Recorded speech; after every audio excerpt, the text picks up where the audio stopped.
This is Driving Solutions, exclusively on CBTNews.com. Hey everyone, Jim Fitzpatrick. Thanks so much for joining me once again on the show. Mr. Aaron Bickart, who's the Executive Vice President and General Manager for OfferLogix, joins me once again in the studio to kind of talk car talk here. So thank you so much for joining us again. Hey Jim, thanks for having me. Yeah, there's a lot going on in the industry right now. We see, inventory filling back up, as we talked about before, dealers are now, it looks like, I don't want to say it's a race to the bottom yet, but it certainly looks like it might be headed that way. In some markets it is, though. I've got a friend of mine that runs a dealership in Miami where it's a very competitive market, and he goes, we go right there, right to the bottom. Right? I mean, if you look at everyone's websites today, even Miami, Chicago, New York. Here in Atlanta. Atlanta's very competitive. I know. Especially Toyota dealerships here. Yes. I mean, I think they give everything away here. I don't think they make $1 out of new car. I think they introduce you when they say, thank you for coming in, we're $1,000 back of invoice. Exactly. Where do you want to go from there? Yeah, exactly. And we'll start shopping. But even the websites, every website's discounting things today. I mean, you look at That's MSRP, they put there, and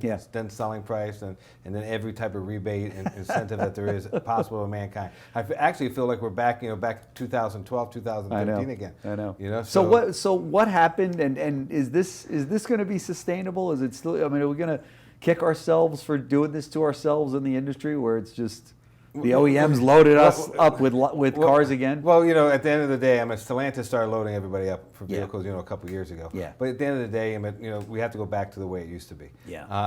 It's for market share purposes, right? So all the OEMs have to figure out their market share, right? For financing and as well as leasing their vehicles. But dealers have to figure out how they're going to sell vehicles too as well. So now they're starting to advertise. That's right. They're starting to do penny perfect payments on everything now.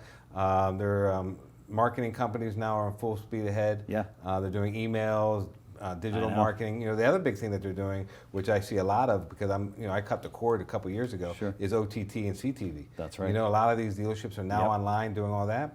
So traditional advertising is kind of out, but OTT, CTV is in. That's right. But at the end of the day, I think, and social media is big. Social media is still humongous.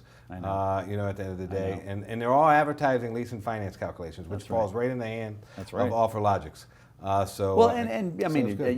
What's the percentage of the average buyer out there? I should say the average dealership does how many finance deals? Like 80%? Well, 90%? in today's market, because you got to remember the reason that is. First of all, the number one reason that is for training purposes.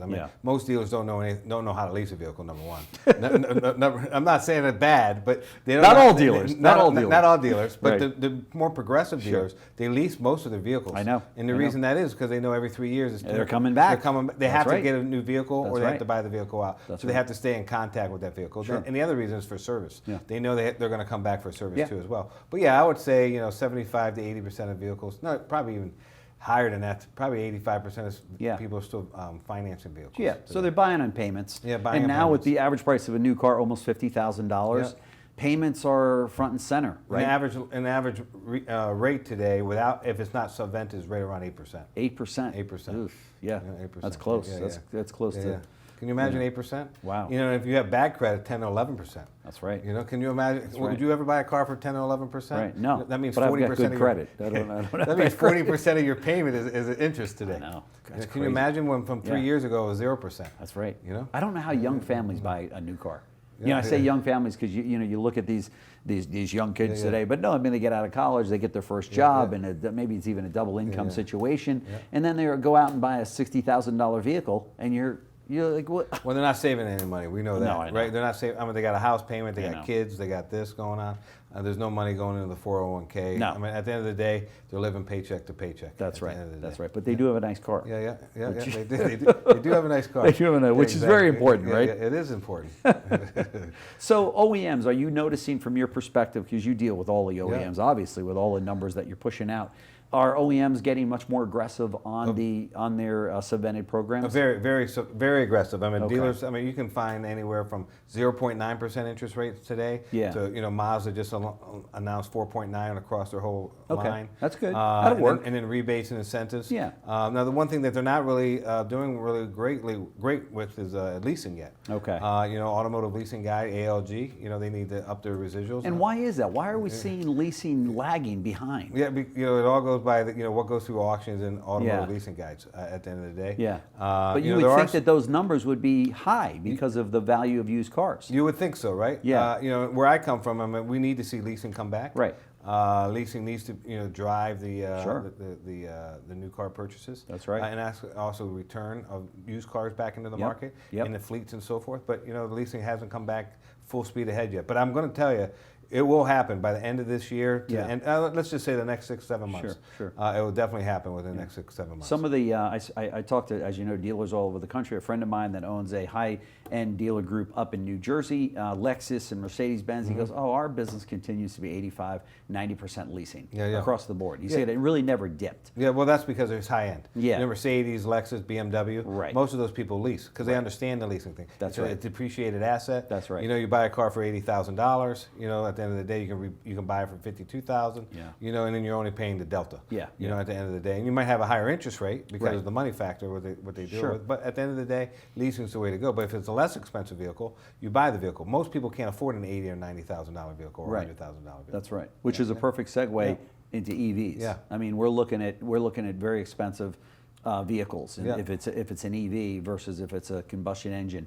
And there's so much to talk about here and unpack on the topic of EVs. We've talked about it before in previous shows. What is your take on this whole EV situation? I talk to dealers who are like, yeah, we're all in. And then I talk to other dealers who are like, not so fast. We're in the Midwest and we're selling trucks, and these farmers and cattle ranchers, they don't want the damn thing. Well, it all depends on where you are in the United States, right? So you got California, very early adopters. Everybody wants an EV. Right. Depending on where you are. New York, believe it or not, a lot of EV. Major metropolitan cities. Are you saying liberals? On the two? I'm not going to get involved with liberals or conservatives, but we're going to. That's a whole other show. That's a whole other show that we could talk about. That's right. I don't want any of this recording to come back on me, just in case I come back. We're not saying anything wrong, liberals. No. We're just saying. I just don't want to get involved, just in case I run for office one day.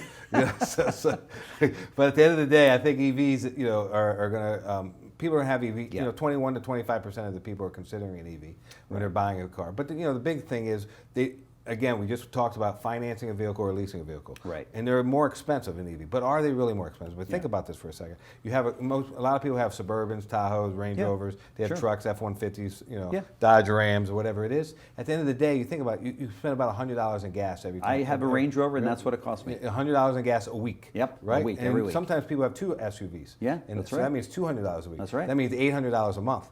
Right? God, that's right. Right. If you think about it, right? At the end of the $800 a month. That's crazy. Right? That's more than your budget for groceries at the grocery store. But at the end of the day, right? You're spending $400 per unit, right? Per vehicle. Yep. So if you go to an EV, maybe you can take that $400 and buy buy an EV, right? Sure. But should you buy it? You think about this for a second. Or should you just lease it? Yeah. Because if you lease it, you automatically qualify for the $7,500 tax credit from the IRA, Inflation Reduction Act. Sure. So, and then you have the $7,500. It reduces the payment by $30 for every $1,000, approximately. Yeah. Give or take $1 or $2. Yeah. And then you can have a lesser payment, not have any gas. But at the end of the day, I recommend leasing an EV over buying one. But again, we just talked about most dealerships don't understand how to lease a vehicle and know how to talk them into leasing a vehicle. Right. So we have to figure that out.